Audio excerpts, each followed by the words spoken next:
Ashley, I appreciate it. Thank you very much.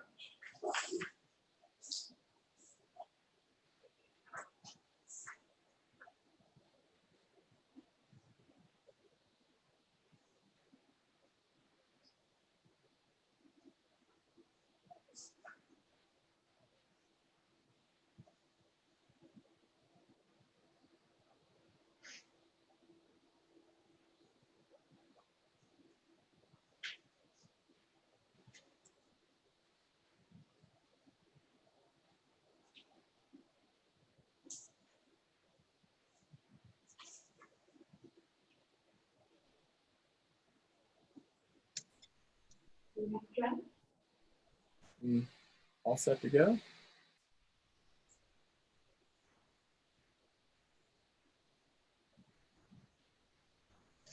You good? I see Jeff, but is he on? I'm on. Ashley, I appreciate it. Thank you very much.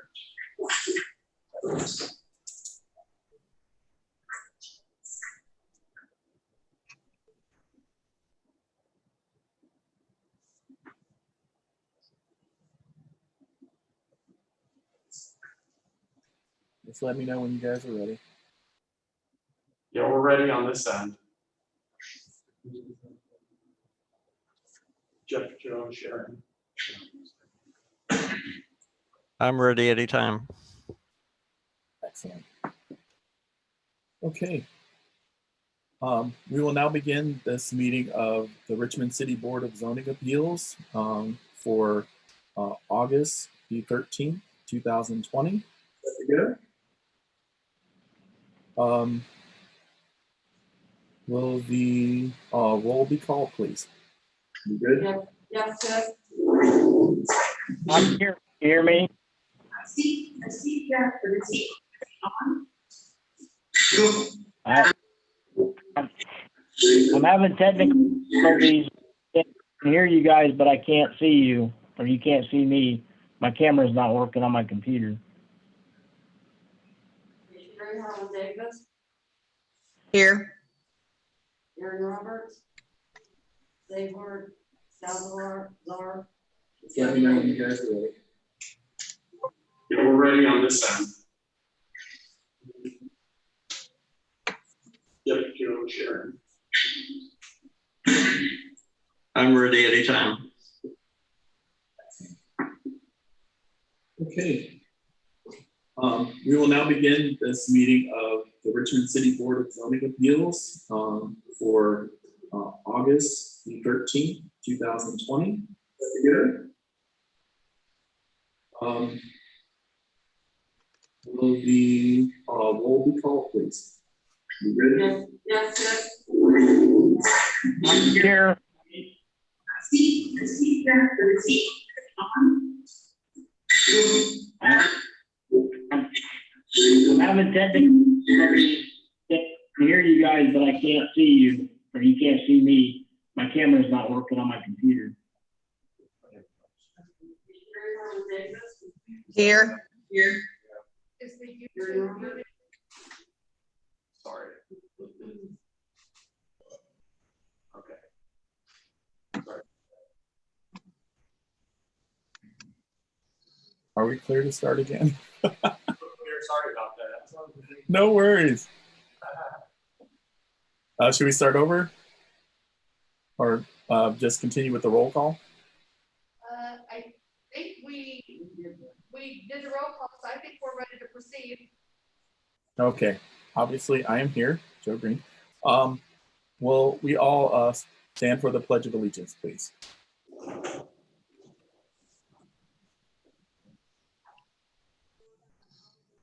Pledge allegiance to the flag of the United States of America and to the republic for which it stands, One nation under God, indivisible, with liberty and justice for all.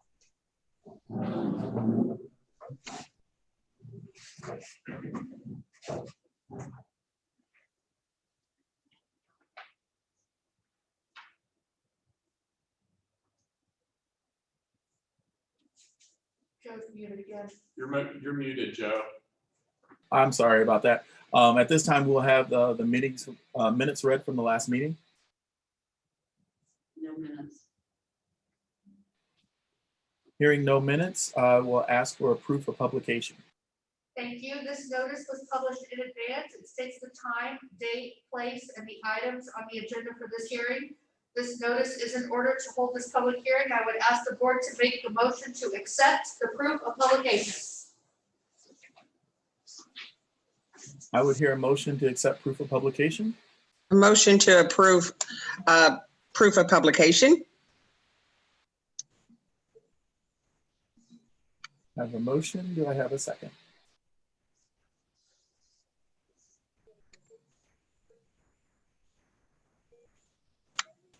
Mr. Cook. But I think, can you hear me now? Because Yes, I'm sir. trying to second. Okay. Thank you. I have a motion and a second. All in favor signify by saying aye. Aye. Aye. So moved. We will move on to new business. And correct me if I'm wrong, I have a date here for July, but I'm assuming that probably is an error. Is it BZA 15-2020 is our first Yes, order of business? that is old business. And that is listed first on the agenda. Gotcha. Okay, hold on.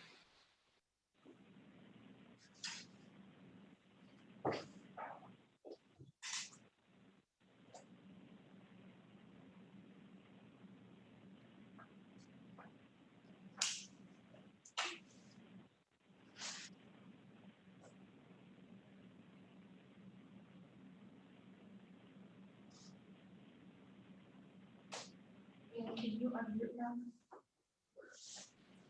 Okay, I wanted to make sure I got that. So BZA 15-2020 is old business, and that is first on our. This looks like this would be, here we are. The petition of Frank D. and Jody Messione as the owner and agents. Approval of a variance of use to convert an existing carriage house garage into an apartment in an urban residential district at the address of 74 South 17th Street. If the petitioner could please come forth and tell us a little bit more about your petition.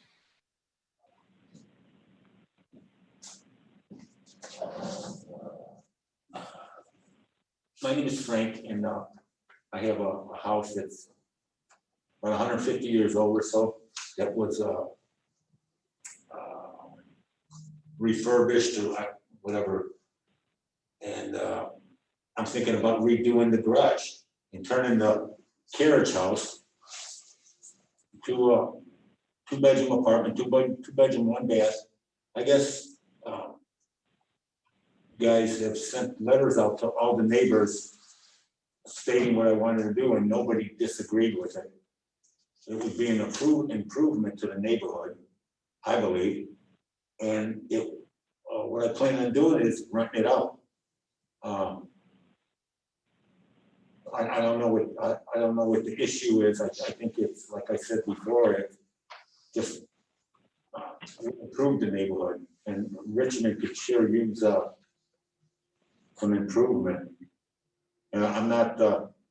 I forgot the word that you guys used last. A hardship. It's not a hardship, or I'm not even. I'm new to all this stuff, so I'm just trying to see what I can get done. Understandable, sir. Are there any questions from the board to the petitioner regarding what you would like to do with this petition and the property?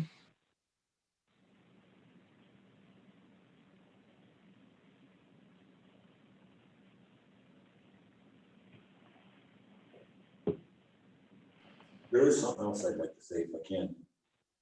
Just ask Joe. I don't have any questions, no.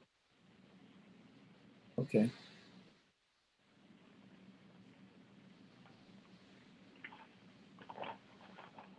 Right. Mr. Mastriani, could you tell us a little bit about this conversion?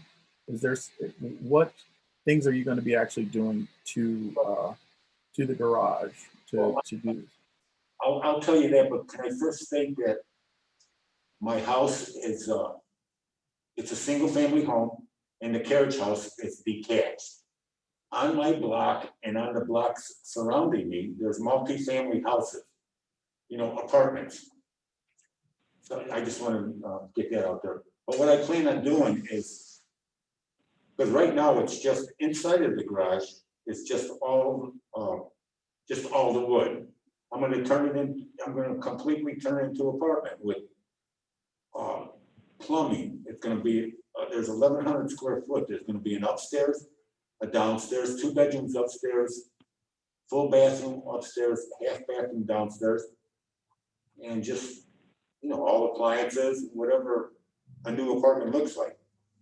I've never done anything like this before, so I plan on hiring contractors to do all this stuff. People that know what they're doing.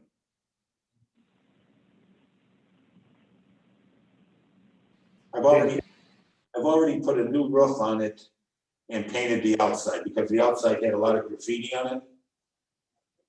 So it's already an improvement just by me doing that. So I just thought, you know what? Let's go ahead and see if we can do the inside. I had no clue if you guys were gonna okay it or not. Okay. Thank you, sir. Thank you. Are there any other questions to the petitioner at this time? If not, we will open the floor for a public hearing. And anyone who would like to speak in favor of the current petition, if you could please state your name and address, and please let us know why you're in favor of the current petition. Well, I'm here. That's not why I was here, but I'm Kyle Tom. My address is 2050 Reeveston Road, and I actually am familiar with the house that the petitioner bought on South 17th Street and its location. And he's right, there are several apartments in that area, but I guess I would be in favor if the construction met all necessary guidelines for what it would take to be approved by the city as far as an apartment in that unit. And I would also say that he's right, that it would probably improve property value for him and the surrounding. One of the problems with these big, beautiful carriage houses is that back in the era when those houses were built, the people had a different lifestyle, so they used them and they were able to maintain those big additional structures, which in today's world doesn't quite fit the reason they were constructed. So being able to use it for something like this would certainly make it much easier on a property owner to, especially somebody who lives in the property that's attached to the dwelling, to maintain it and keep it in good condition, which I think would bring value to that property and the others. And so for that reason, and for the fact that we could use that type of nice additional rental dwellings, in my opinion, in our area that are done right and modern and to up-to-date code, I would be in favor of that. Thank you, sir. Are there any other persons that would like to speak in favor of the current petition?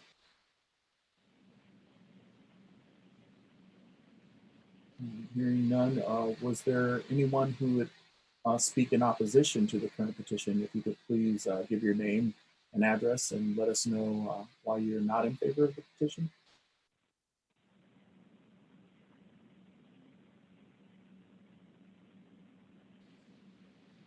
Hearing none, we will close public hearing and we will hear from the planning staff at this time.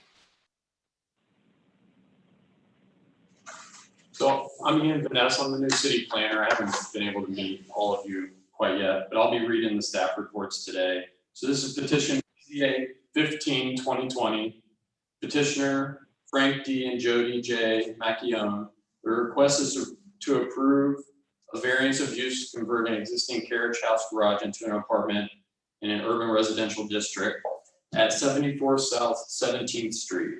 The current zoning is urban residential and the use of the lot is residential. The northern adjacent property is also zoned urban residential. The southern adjacent property is zoned institutional. The eastern adjacent property is urban residential and the western adjacent property is also institutional. 10 adjacent property owners were notified. The proposed variance would allow for conversion of an existing residential garage into an apartment, approving this as a rental space with the intention of a tenant to reside thereof. A variance of use must meet the following definition of hardship.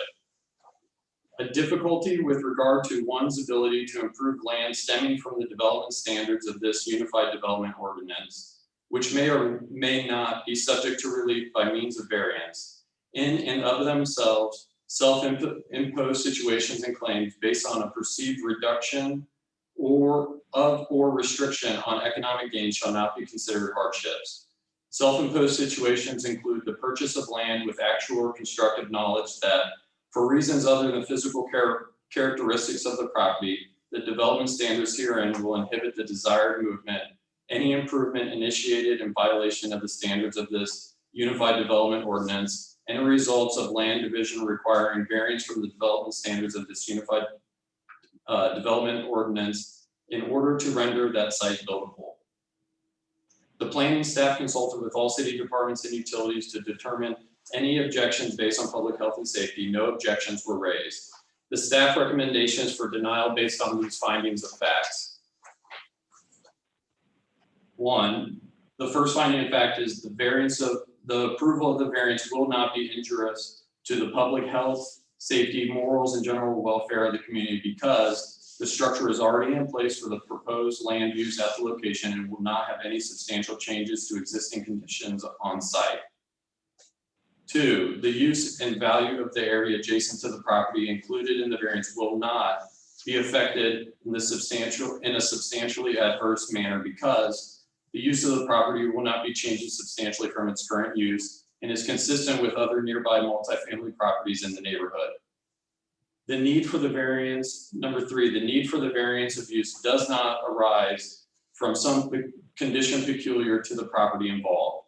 There are no unique physical characteristics of the property that is peculiar to the property, which would inhibit any land use with the current zoning. Infrastructure on site is constructed to accommodate this type of proposed land use. 4, the strict application of the terms of the ordinance will not constitute an unnecessary hardship if applied to the property for which the variance is sought because the structure on site will meet all necessary building codes, including utilities to allow the requested land use. The structure can still be used as a residential garage, so no hardship is present. 5, the approval does not interfere substantially with the Richmond Comprehensive Plan because the Richmond Comprehensive Plan's future land use map designates this area as medium to high density single-family detached homes, single-family attached homes, and multiple family homes on small size lots in land uses. And I will add, based from the last meeting, the board requested the planning staff to look into other variances of this nature in that area. And we looked at in a 3-block radius were any other variances for detached garage converted into detached units. And we did not find any. And we also looked using GIS if any detached garages had addresses, and we did not find any.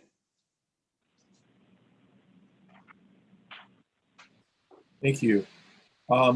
I did have a question that I got some information from Ms. Vessels regarding the character of the carriage house in terms of a hardship. And I apologize, I probably should have raised this with everyone. If anybody has any other questions to the board, please let me know. But I did want to raise this with Ms. Vessels regarding the character of the carriage house, is that considered something that would present not necessarily a hardship? The character of the carriage house may fall into more of the condition peculiar of the property. I'm not entirely sure that would be a hardship.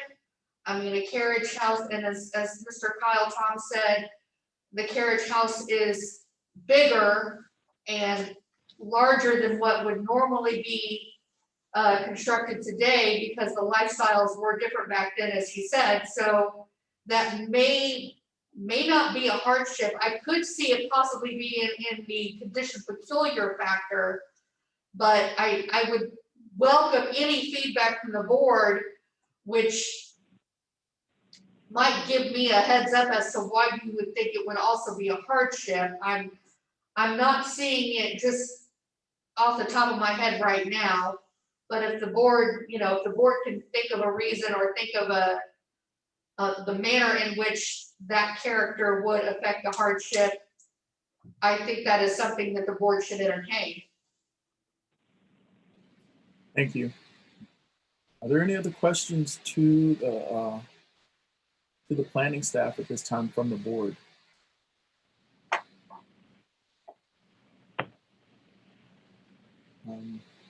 Is one of the things that I do have one question, Joe. Mr. if I Cook. may.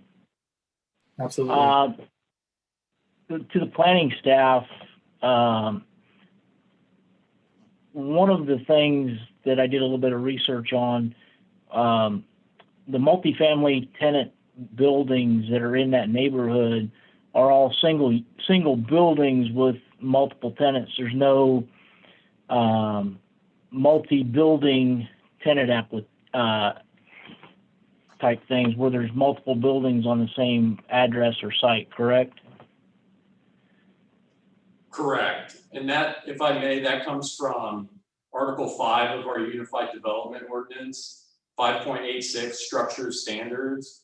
And it lists all of the different zoning districts in Richmond where only one primary structure is permitted. In the urban residential district is one of those.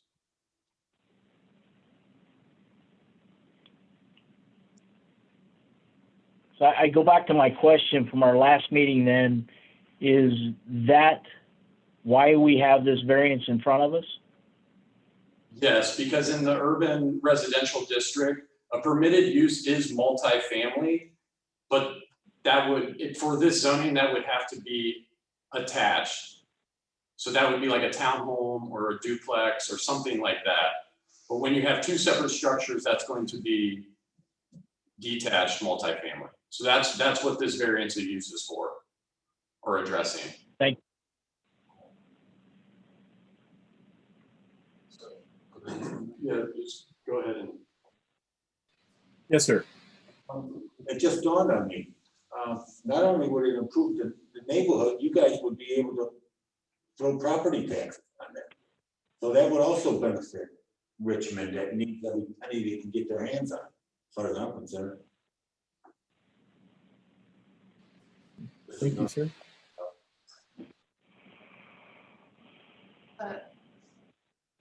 I'm gonna go out on a limb one more time here. This is very unlike me, so I'm sorry, especially since you've never met me before.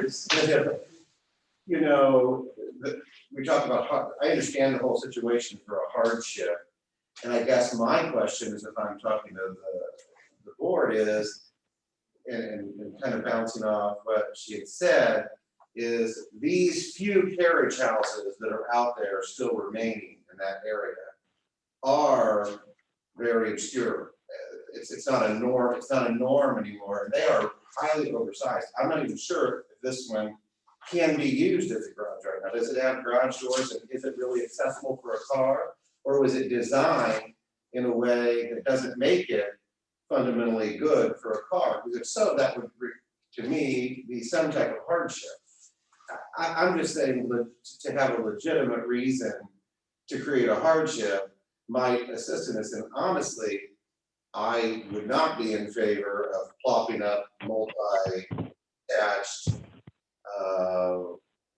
rental units all over houses in that area. But this one and or additional nice renovated homes of this style that have these big oversized carriage houses that really, to put them to use in a way that would fundamentally be a benefit to everyone involved makes some sense. So maybe the only hardship I would see is that you could look for is, was it really designed and is it usable as a garage, which is at the time of Horse and Buggies what it was designed for, or is it really a structure that creates a financial hardship, which I know you can't use, but also has no good use unless you can restructure it. And that is when I'm drawing the line on my. Sorry. Thank you. I'm just trying to look at it, you know, I don't want to send the message that I think that we should be giving variances for people to build, you know, apartments all over their single family residences. But with a carriage house, which there really are not a ton of them left that weren't totally dilapidated or that we as a city don't want to tear down anyway, because they're beyond the point of doing this, somebody going to make that type of an investment in the property, if, especially what he's going to have to do to make it meet all the current codes and requirements necessary, seems to me that if we were looking for a hardship, the hardship might be that it's not really functional as what it was intentionally designed for. And that, again, is where I'm. Well, I appreciate that perspective because at the last meeting, we articulated that when we do our staff report, or when we do our check reviews for each petition, we look at each one of them on a case-by-case basis. And we try diligently for each property to, you know, if they don't give us a hardship, we try to see, is there one that we're missing? So it's a perspective that I appreciate because it helps me, it helps the staff, it helps the board. And that would ultimately be up to the petitioner to prove, but it assists us with, okay, what have we not thought of? We've racked our brains, what have we not thought of yet that, you know, that might be helpful to the staff and the board and the petitioner, so. And to that point,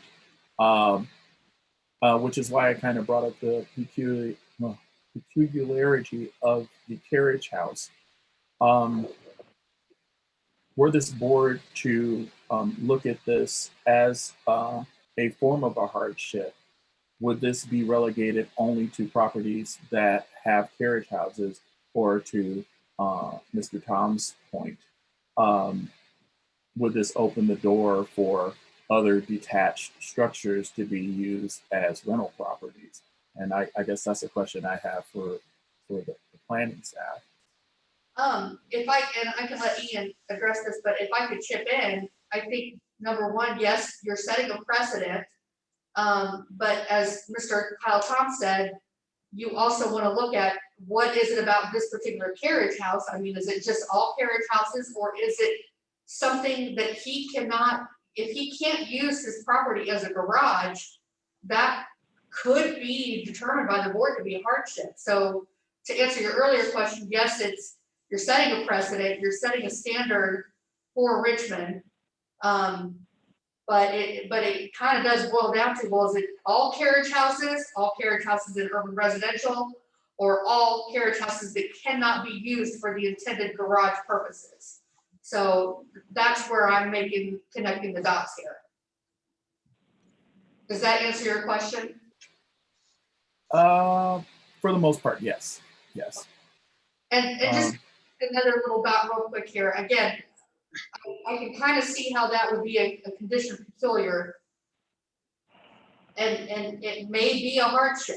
I think, you know, you would certainly want to give the petitioner another opportunity to speak on whether he can use the property as a garage, or is there some kind of hardship that he has that he cannot use the property as a garage?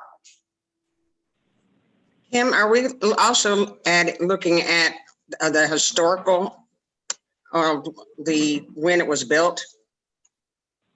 Is that a possibility?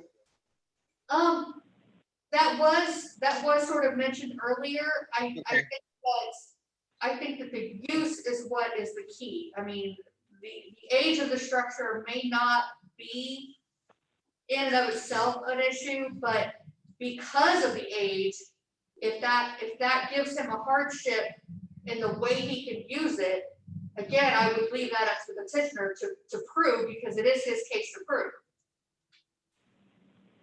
Okay. So and again, it was mentioned earlier, what is it about the property in today's time that makes it a hardship for him to use it as a garage? And Ian, I don't know if you have anything extra you want to add into that.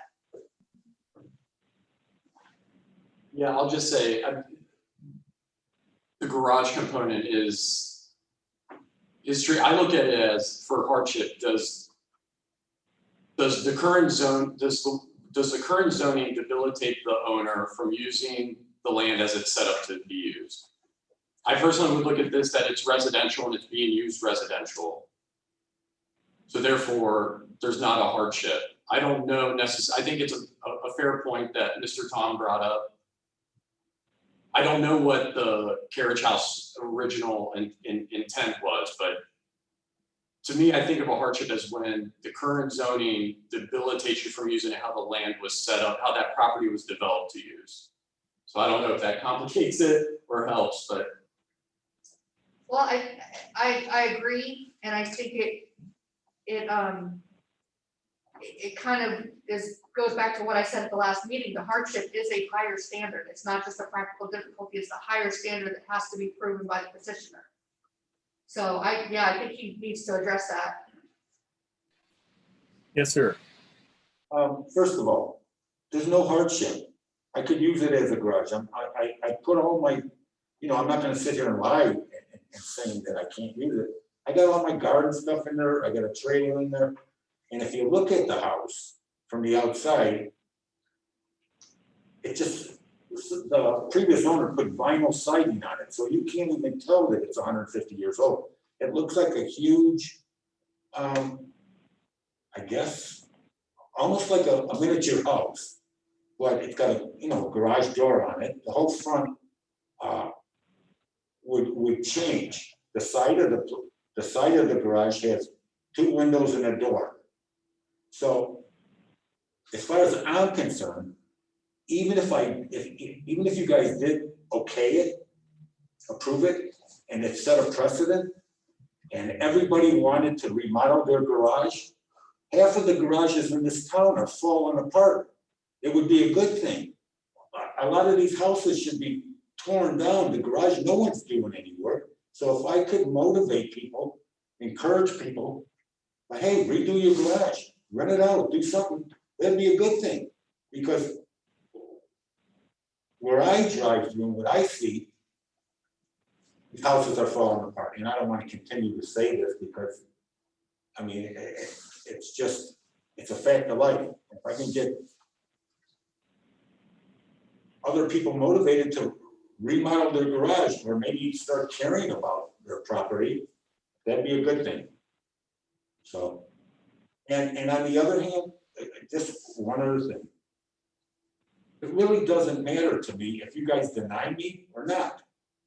It's not like this is the main purpose of my life. I just thought since my house was restored and I put a lot of money onto the inside of it, let's take it a little further out. Maybe I'll spend some more money here. But if you guys say no, by tomorrow I'll forget about this whole thing. It's no big deal to me. So I just this is the second time I'm here and it's not like it's taken a lot of time, but I hope I get an answer today, one way or another. Thanks. Thank you, sir. Are there any other questions to the planning staff or to the petitioner from the board?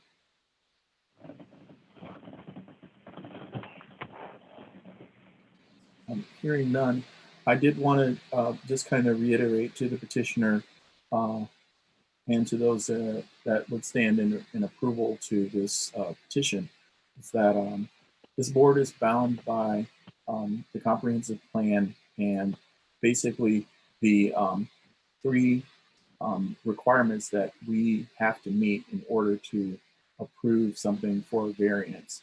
So we want to make that very clear that we do hear what the petitioner is saying, and we do understand that, and I personally agree that fixing up these properties would be a good thing and motivating people to do that.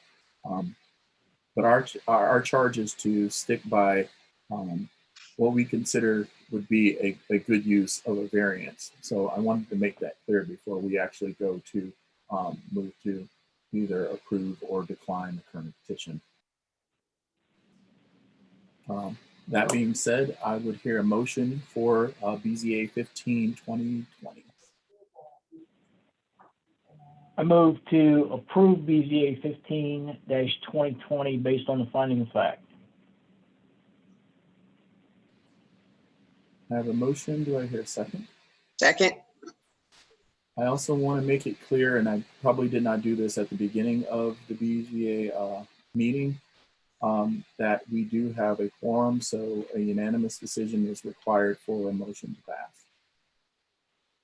Will the roll be called, please? Jeff Cook, No. Jerry Harlan Davis, No. Joe Green. No. With that, we do not approve BZA 15-2020. And Mr. President, I do need to state for the record that the petitioner he legally has 30 days to appeal this to the Wayne County Circuit or Superior Court. So I do need to state that for the minutes and for the record. Thank And you very much. I as well.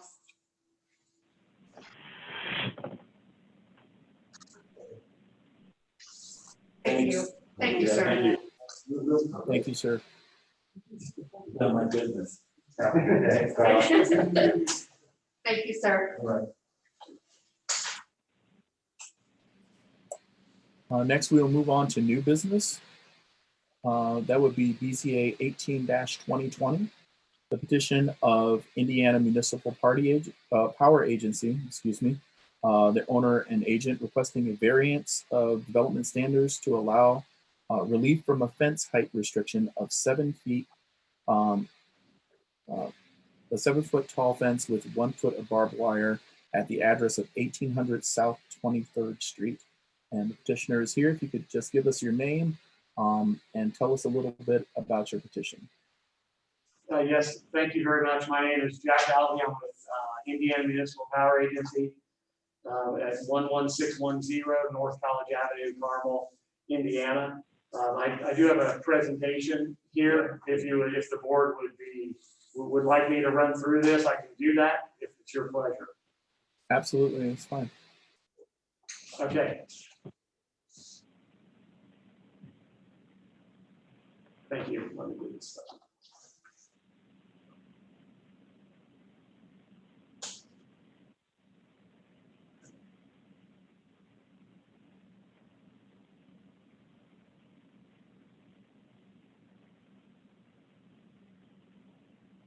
Just tell me when. Yes, go to the next slide, please.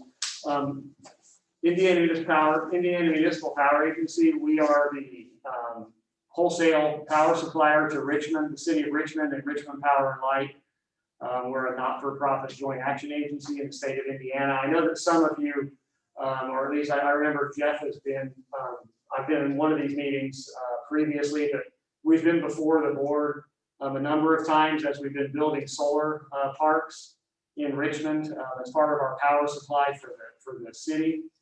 We provide power to 61 municipals, and Richmond's one of our 2 largest members.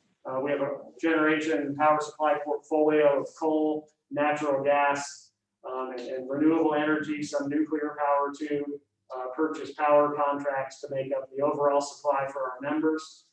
We currently have the 81 megawatts of solar parks in the state at 28 different locations. 15 megawatts of those are in Richmond today operating, and we'll have another 19.5 megawatts in our coming solar parks that we're developing currently. Next slide, please.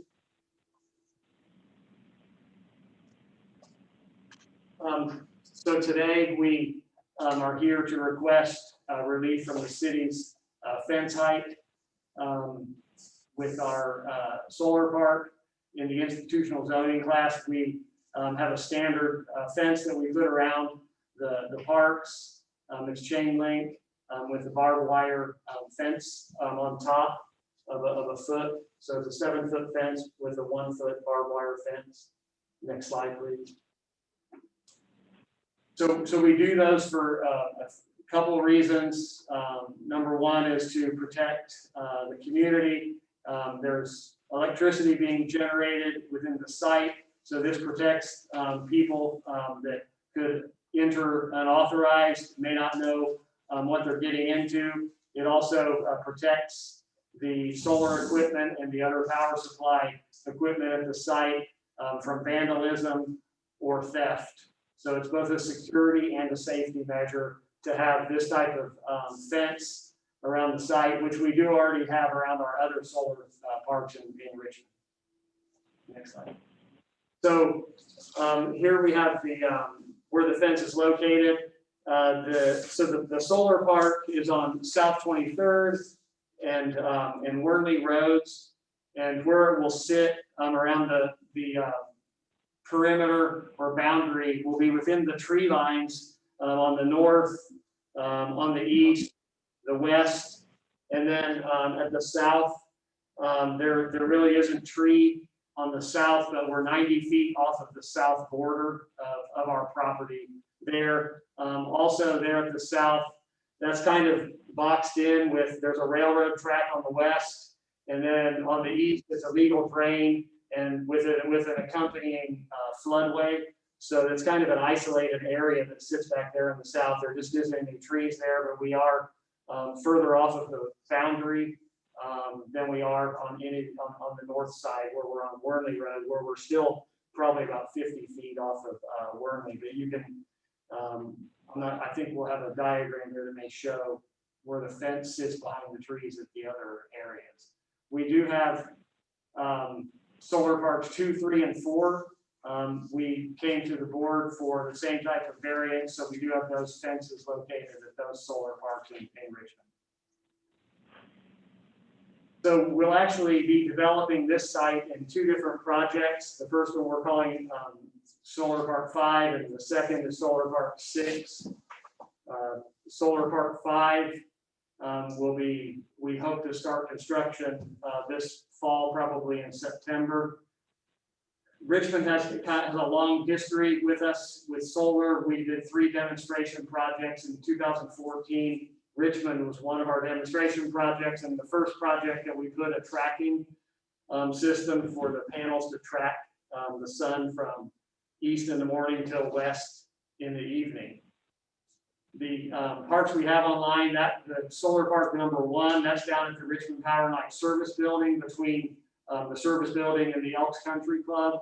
That was December of 2014. Number 2 is near the old New Creations with a big cross out on 70. We have a site there, and then right across 70, we have a site that's backed by FedEx.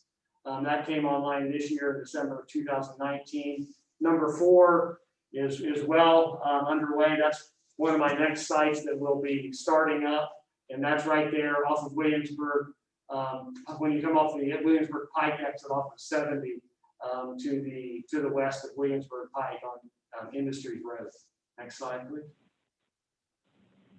So this is a pretty far zoomed out location of the Richmond 5 and 6. We started developing this project, just having a number of meetings with the mayors. We had an open house at Forest Hills late last year, probably November timeframe.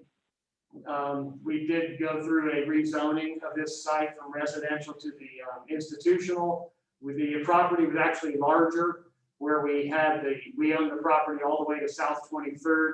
We did sell that off to a local buyer, and I'm not sure. I guess there was already 2 houses there, and they may be doing something else with renovating those. I'm not sure if they'll build something else there or not. Next slide, please. So here's the layout of the site, and on this diagram, north is on the left-hand side, south is on the right-hand side.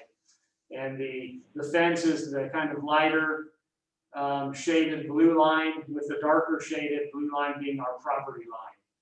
The railroad track, you can see that kind of curves there on the right-hand side of the screen, Wormley Road's on the left, and you can see the tree buffer, a nice buffer around really the whole solar park. Next slide, please. The park will be made up, the number 5 will be just over 30,000 solar modules, single axis tracking. We'll utilize about 45 of the acres, and it'll be a 9 megawatt AC site, probably 8 to 10 month construction, and we hope to start in September, as I previously mentioned. Next slide, please.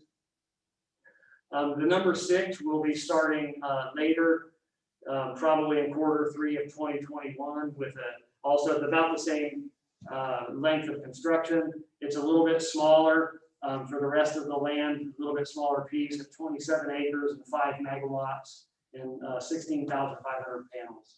Next slide, please. These are just some pictures of our existing site.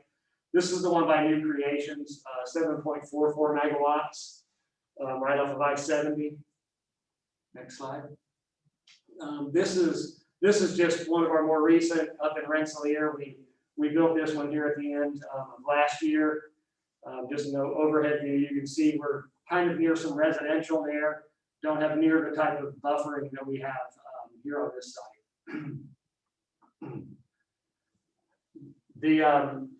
So we're making the investment, bringing these to Richmond. It's bringing more local renewable generated energy to the city. It's also helping IMPA, who's the, excuse me. This adds another stable cost power resource to our overall supply so that we can help keep our rates stable and low. We're one of the lowest cost wholesale suppliers in the state. What this does also is it keeps the revenue local, so that we pay payment in lieu of taxes as personal property tax for the value of this equipment. This site's probably in the $13 to $14 million investment value for the Richmond number 5 site. There'll be future investments for Richmond number 6. The other piece is it does offer economic development value when new businesses are looking at locating, and existing businesses want to know what percentage of their power supply is renewable. This helps IMPA increase the percentage of renewables we have in our overall supply mix for the members. We also are involved with education involvement from the schools and universities in the cities and towns that we have solar in. We've had a number of visits from Earlham College and some of the grade schools at our sites. And we're always glad to be able to do that for the community. Next slide, please. With that, I just would like to ask you to please consider our request, and we'd be glad to answer any questions you may have. Thank you very much, sir. At this time, are there any questions from the board to the petitioner?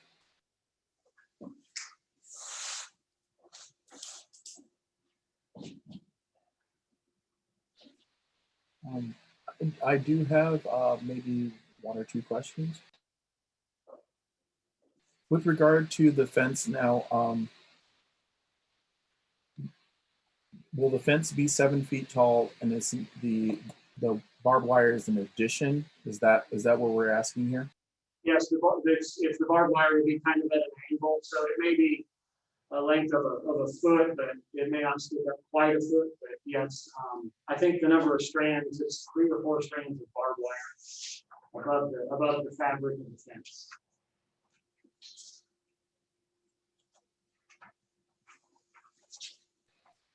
And as you said, there's a big tree buffer between the planned solar farm and what would be residential, essentially surrounding that. Yes, sir. And really, there's not. I guess there's some residential, but very thick trees, and the railroad track is there also between the trees. On the east side is the tree line and the ditch. There are 2 houses that were on property that we purchased that were vacant when we purchased it. But I think the buyer was going to renovate those and rent these, but there is that legal drain and the trees that separate us there. Really, there's quite some distance on the south boundary before there's any properties, and there's also trees on their property. There is no tree across the property line proper, but to the south there is between any residences and us. Okay, thank you. Are there any other questions from the board to the petitioner at this time?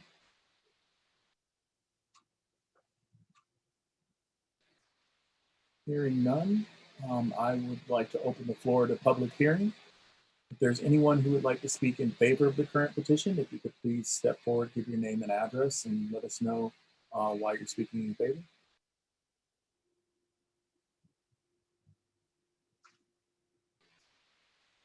If there's anyone who would like to speak in opposition to the current petition, if you could please step forward and do the same, give your name and address.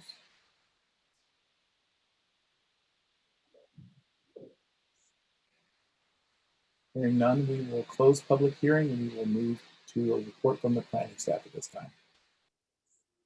So petition BZA 18-2020, the petitioner is Indiana Municipal Power Agency, a request for variance of development standards to allow relief from fence height restriction for a 7-foot tall fence with 1 foot of barbed wire. Location is 1800 South 23rd Street, currently zoned institutional and use is vacant. The northern adjacent property is zoned R2 and HI. The southern adjacent property is R3 and R1. The east adjacent property is R1 and Parks and Rec, and the western adjacent property is R3. 16 adjacent property owners were notified, and we did hear back from several. We received one from Georgia in McCulloch at 2320 Warnley Road. She is in favor of the petition. She has a few comments, and one of those is, I guess, in favor of the petition only after the leased farmer harvests his 2020 soybeans. And then she also has questions and reasons for supporting. She said a diagram of where the fence is to be located would be helpful. I am no longer an adjacent property owner to the INPA land now that the corner lot has been rezoned to R1 and sold. I had no objection to the 7-foot fence with 1 foot of barbed wire on top when it was first proposed in February of 2020. I only requested that the trees running through the middle of the property remain for water drainage and be left unfenced for the local deer. And she asked, is this 7-foot fence to be used to border the remaining INPA land along Warnley Road? It is confusing where the fence is to be. If INPA sold the land along South 23rd Street as R1, then no 7-foot fence would now be needed along South 23rd Street or at the corner of Warnley Road and South 23rd Street. Important legal contract with rental farmer. She has stated no fence should be erected until after the official leased farmer has harvested his 2020 soybeans on the total property. He will need to drive his combine and grain wagons into the property as he has done for many years for the last time. And then I have one sent from Deborah Edelman, who is opposed to the petition. She lives at 3274 Lantern Trail, Richmond, Indiana. Reasons for opposing this petition. She is owner of real estate abutting south boundary of subject property. Number 1, the petition does not describe whether the proposed fence will be erected on property boundary line or totally inside the boundaries of the subject property. Petition is unclear whether petitioner intends to plant trees as a buffer between adjoining properties. And the last comment, a condition of BZA approval should be that the petitioner is liable for all costs of installation, maintenance, repair, and any future replacement of the proposed fence. And then I have another adjacent property owner response, and this is from Warrenly Youth and Family Treatment Center at 2000 Warrenly Road. And they say, Warrenly Youth and Family Treatment Center received a notice from the Richmond Board of Zoning and Appeals as an adjacent property owner regarding BZA 18-2020. Warrenly is opposed to the removal of any trees lining the outside of the property in question, which provide a visual barrier between close by properties and any changes made to the property. Warrenly is opposed to any view from the roadway surrounding, parallel to, or adjacent to the property in question if any fencing, barbed wire, or other buildings or of objects placed on the property. And then they have their phone number if someone wants to reach out to them to discuss it further. And that's it.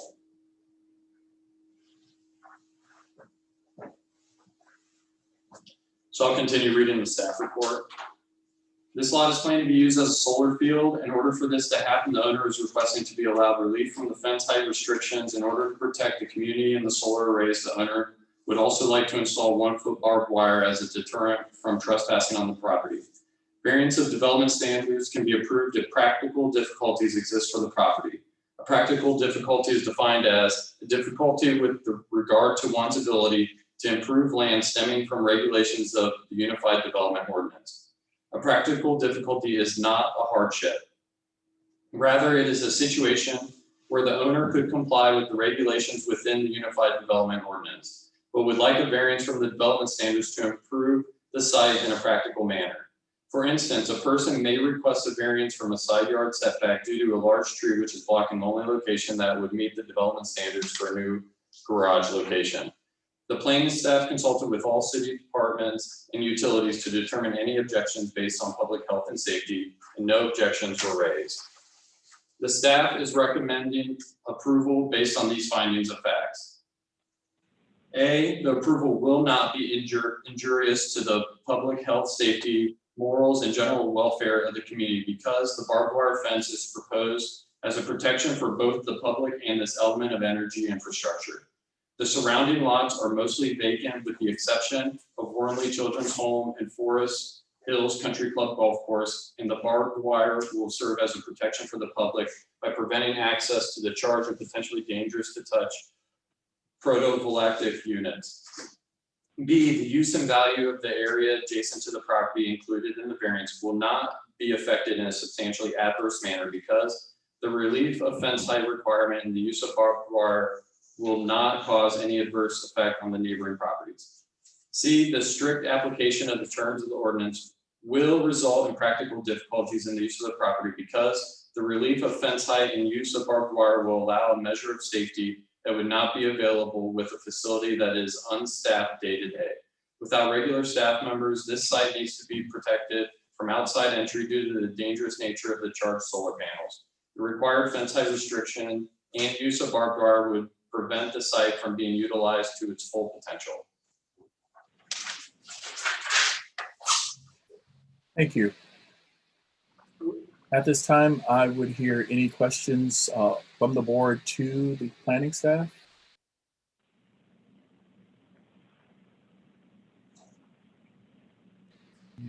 Hearing none, I would hear a motion for BZA 18-2020.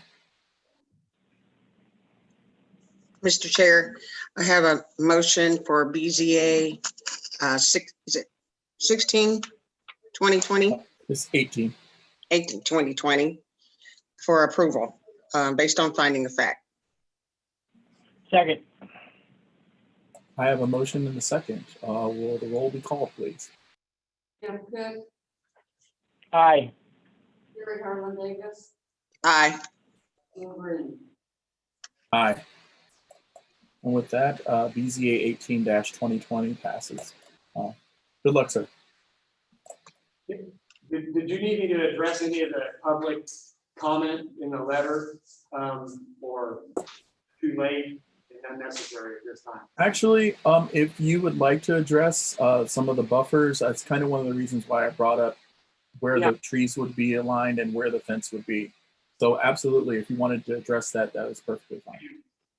I did cover a couple of those in the presentation, but I was making some notes when Maria was reading the letters. First of all, there wasn't crop planted this year because we didn't think it was going to work out timing wise. So there shouldn't be an issue with the farmer. We were in contact with him before the planting season, and it just didn't work out to plant. So there is no crop.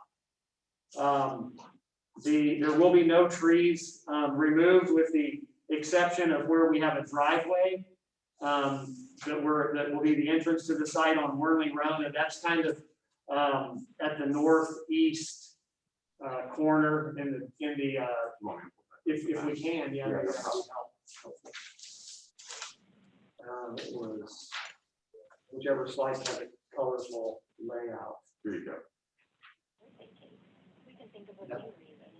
So on this one, on the left-hand side of this, in that upper gray block, well, that's where our driveway will be. So that'd be the only place that we'd have to maybe remove some scrub trees if there is there. But along Wormley Road and to Wormley Homes comment, we don't plan on removing any of those other trees along Wormley Road. So that we would be, the fence would be behind those and the solar would be. On the Mrs. Edelman comment, we will not be on the property line. I mentioned that we would be 90 feet to the north of the property line. So we won't be on that property line, and obviously we will maintain our fence that's on there to be in proper repair.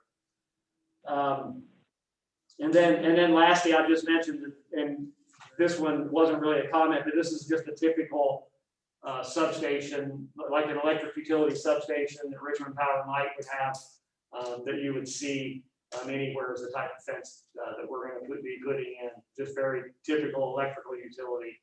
We think really this one's as good as any where we're really behind buffer around the whole site. So that was my additional comments. Thank you for letting me make those. Absolutely. We really thank you for clarifying. Good luck, sir. Thank you. Thank you. Thank you. Thank you.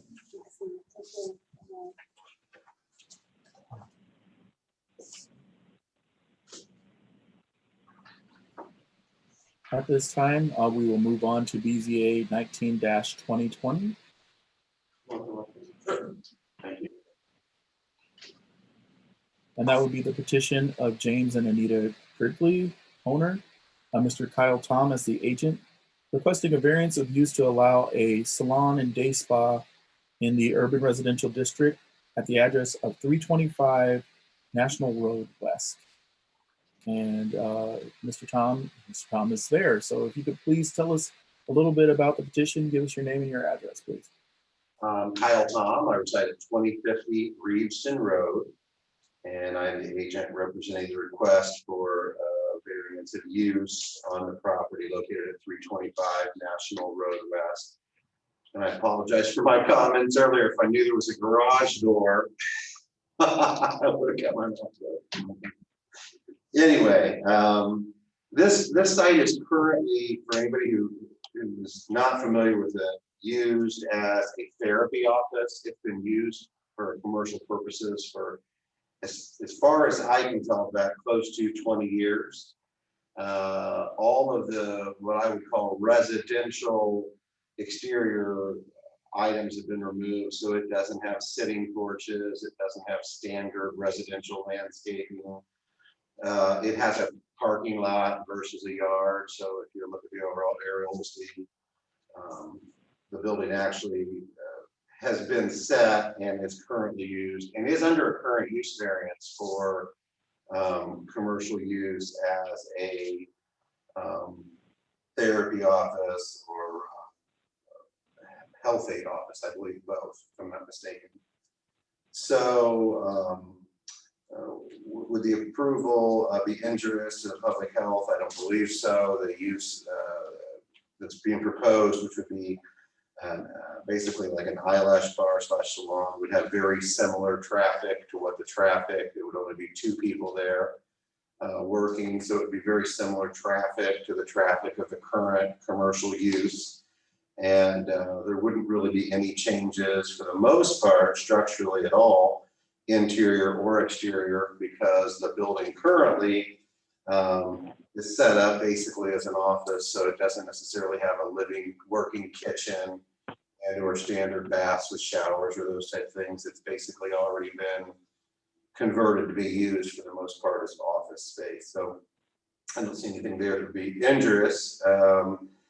I don't believe it would cause any value issues to the adjacent property, because lots of the adjacent property is already used commercially. There are a couple of residential houses next to this one, but if you come streaming down US 40, which I think we're hoping will all become our commercial zone in the future, you go by several fast food restaurants, then a church, then this property, and then there are 3 residential properties that are kind of plopped right in between there, and then you start commercial again. So I would believe that if anything, it would continue moving our goal of that area becoming more commercial, and it wouldn't do anything to affect values in a negative manner. Peculiar issues regarding the property are that it has already been set up and used for a extended period of time as a commercial property under a current variance, and so it would be injurious to probably the current owners.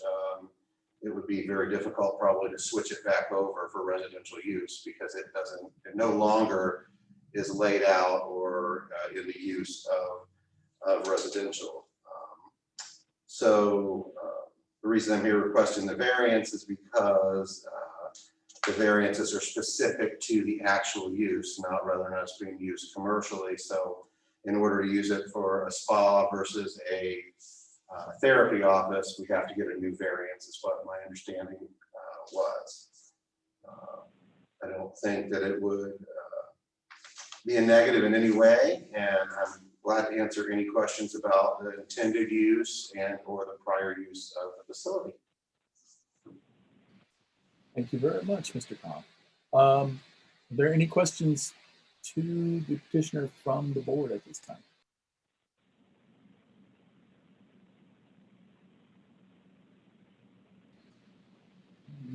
I do have some questions. I think you might have mentioned about parking.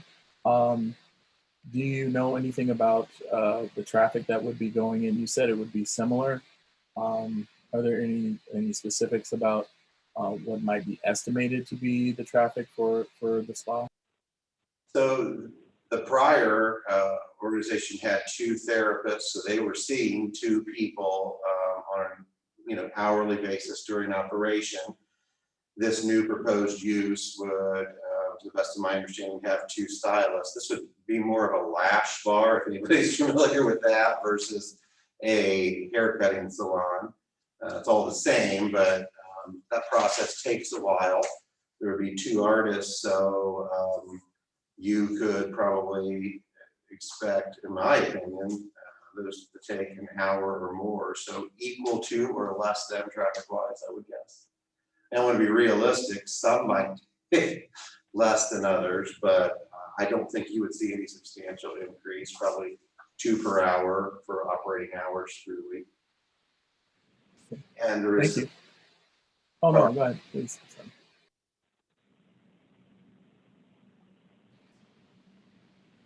Are there any other questions that the board would have for the petitioner at this time?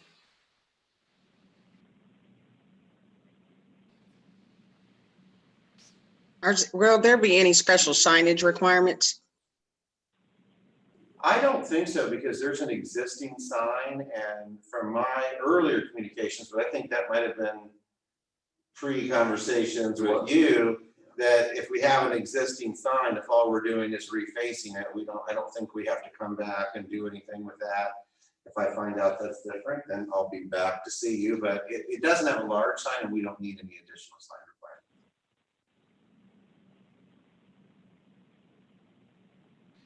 Thank you. Are there any other questions to the petitioner from the board?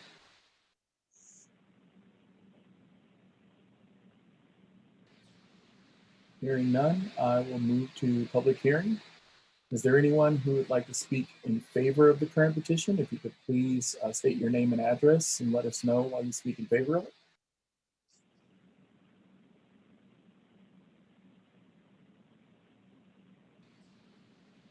If there is someone who would like to speak in opposition to the current petition, if you could please step forward and do the same.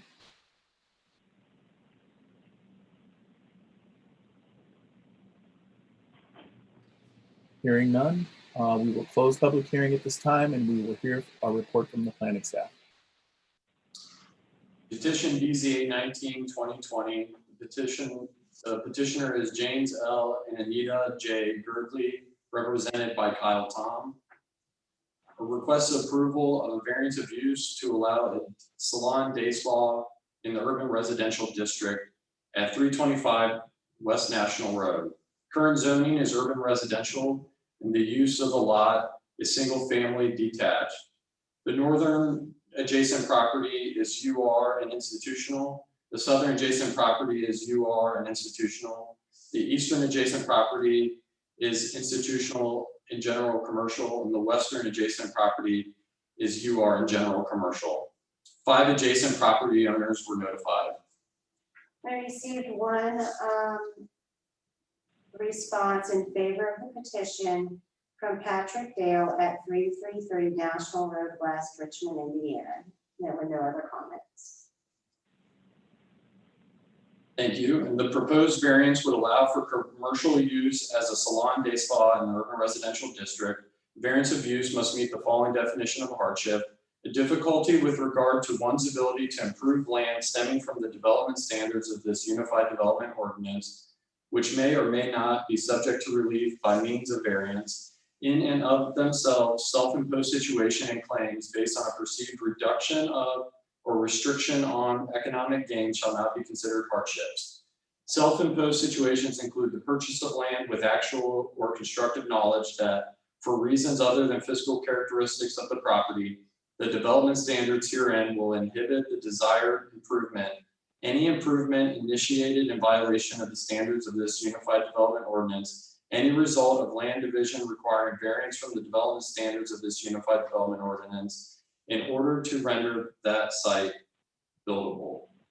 The planning staff consulted with all city departments and utilities to determine any objections based on public health and safety. No objections were raised. Staff recommendations for approval based on these findings of facts. 1, the approval of the variance will not be injurious to the public health, safety, morals, and general welfare of the community because all unified development ordinance development standards will be met upon approval of this variance and are consistent with other properties along the US 40 West area. 2, the use and value of the area adjacent to the property included in the variance will not be affected in a substantially adverse manner because the proposal is consistent with nearby commercial land uses. The property is currently being used commercially as a counseling and psychologist office, which would easily transition into a salon day spa. Additionally, existing parking satisfies the Unified Development Ordinance parking standards for at least 3 spaces for a salon day spa. 3, the need for the variance of use does arise from some condition peculiar to the property involved. The large rear surface parking lot is a unique physical characteristic for a residential property that creates a condition peculiar to the parcel. The rear surface parking lot allows ingress and egress at 2 separate locations, rendering majority of the yard solely for commercial related parking. Therefore, the current residential UR use is inhibited by the stated condition peculiar. 4, the strict application of the terms of the ordinance will constitute an unnecessary hardship if applied to the property for which the variance is sought because the existing variance of use will be lost once the counseling center ceases operation. That said, a new variance of use is required for the property to be used commercially. The large rear surface parking lot, along with past variances of uses, one in 1989 and one in 2000, demonstrates how the property's form is tailored to commercial use. However, since the property's current UR residential zoning does not permit the property to be used as it is designed, a hardship exists. Furthermore, the property sits along US Route 40, which can accommodate commercial traffic patterns. 5, the approval does not interfere substantially with the Richmond Comprehensive Plan because the approval does not permanently change the underlying zoning of the property from residential to commercial, which abides by the Richmond Comprehensive Plan's future land use map. Thank you. At this time, I would hear any questions that the board may have for the planning staff.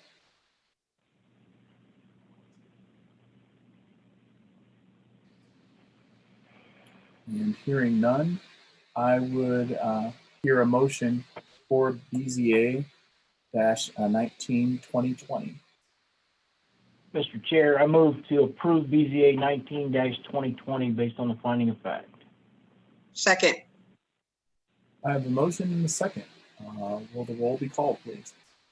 Jeff Cook, Aye. Jerry Harlan Davis, Aye. Joe Green. Aye. With that, BZA 19-2020. Thank you, sir. Good luck. Thank you, guys. And I do again apologize. I learned not to say. Yeah. It helps us think and stretch and grow. And Well, it helps us. when he says it has a garage door, I'm like, I've never seen one that has an actual garage door. For future announcements, just to let everyone know, the September BZA hearing will be held Thursday, September the 10th, 2020. And the filing deadline for that meeting is today, August 13th, 2020. And the October BZA hearing will be held Thursday, October the 8th, 2020. And the filing deadline for that meeting will be September the 10th, 2020. And if there is no other business, I would hear a motion to adjourn. So moved. We are adjourned. Thank you. Thank all. you, everyone. Aye. Thank you.